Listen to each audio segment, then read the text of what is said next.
കൊല്ലം കൊട്ടിയത്തെ ദേശീയപാത തകർച്ചയിൽ ജില്ലാ കലക്ടർ വിളിച്ച യോഗം ആരംഭിച്ചു. തെരഞ്ഞെടുപ്പ് പെരുമാറ്റച്ചട്ടം ഉള്ളതിനാൽ യോഗത്തിൽ ജനപ്രതിനിധികൾ പങ്കെടുക്കില്ല. ഉദ്യോഗസ്ഥതല യോഗമാണ് നടക്കുന്നത് എന്ന് കലക്ടർ പറഞ്ഞു. ദേശീയപാത അതോറിറ്റി, ശിവാലയ കൺസ്ട്രക്ഷൻസ് ഉദ്യോഗസ്ഥർ തുടങ്ങിയവർ യോഗത്തിൽ പങ്കെടുക്കുന്നുണ്ട്. തനിക്ക് പറയേണ്ട കാര്യങ്ങൾ കലക്ടറെ അറിയിച്ചതായും മണ്ണ് പരിശോധന ഉൾപ്പെടെ വീണ്ടും നടത്തണമെന്ന് ആവശ്യപ്പെട്ടതായും ചാത്തന്നൂർ MLA GS ജയലാൽ പറഞ്ഞു. ലിജോ റോളൻസ് ആണ് ചേരുന്നത്. ലിജോ, ഈ യോഗം എന്തിനു വേണ്ടിയുള്ളതാണ്? അതായത് പുനർനിർമ്മാണം വളരെ വേഗത്തിൽ പൂർത്തിയാക്കാനുള്ള ആലോചനയുടെ ഭാഗമായാണോ ഈ യോഗം?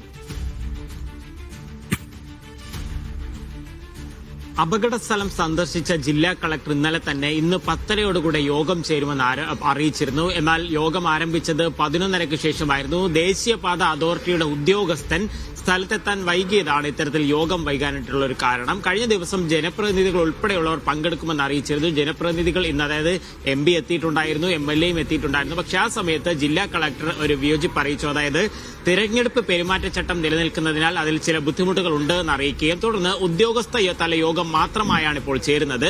അതിൽ പങ്കെടുക്കുന്നത് ദേശീയപാത അതോറിറ്റിയുടെ ഈ ഭാഗത്ത് നിർമ്മാണ ചുമതലയുള്ള പ്രോജക്ട് ഓഫീസർ പങ്കെടുക്കുന്നുണ്ട്. മറ്റ് പങ്കെടുക്കുന്ന ഈ കരാർ കമ്പനി ഉദ്യോഗസ്ഥർ പങ്കെടുക്കുന്നുണ്ട്. പോലീസ്, ഫയർഫോഴ്സ്, വിവിധ വകുപ്പ് ഉദ്യോഗസ്ഥർ പങ്കെടുക്കുന്നുണ്ട്. എന്തിനു വേണ്ടിയാണ് ഈ യോഗം ചേരുന്നത് എന്ന് ചോദിച്ചു കഴിഞ്ഞാൽ അതിന്റെ പ്രധാന ഉദ്ദേശം എന്താണ്? ഒന്ന്, എന്താണ് ഈ അപകടത്തിന്റെ കാരണം? 2, എന്താണ് ഇനി പോംവഴി? 3, ആളുകളുടെ ആശങ്ക എങ്ങനെ പരിഹരിക്കും? ഈ 3 ചോദ്യങ്ങൾക്കും കൃത്യമായ ഒരു ഉത്തരം കണ്ടെത്താൻ ഈ യോഗത്തിലൂടെ കഴിയുമെന്നാണ് പ്രതീക്ഷിക്കുന്നത്. അപകട കാരണം ഈ കരാർ കമ്പനി പറയുന്നത് ഈ കുടിവെള്ള പൈപ്പ് പൊട്ടിയത് മാത്രമാണെങ്കിൽ ദേശീയപാത അതോറിറ്റി എന്തായാലും റിപ്പോർട്ട് കരാർ കമ്പനിയോട് ആവശ്യപ്പെട്ടിട്ടുണ്ട്. അവരെന്താണ് അതിലും കൃത്യമായ മറുപടി നൽകുന്നത്? വസ്തുനിഷ്ഠാപരമായ ഒരു മറുപടി അവിടെ കളക്ടർക്ക് മുന്നിൽ അവതരിപ്പിക്കാൻ കഴിയുന്നുണ്ട് എന്നുള്ളതാണ് ഒന്നാമത്തെ ചോദ്യത്തിന്. 2 എന്ന് പറയുന്നത് എന്താണ് പരിഹാരം? ആ പരിഹാരം എന്ന് പറയുന്നത് ഒരുപക്ഷെ ആ 100 മീറ്റർ ഭാഗം പുനർനിർമ്മിക്കുക എന്നുള്ളതാണ്.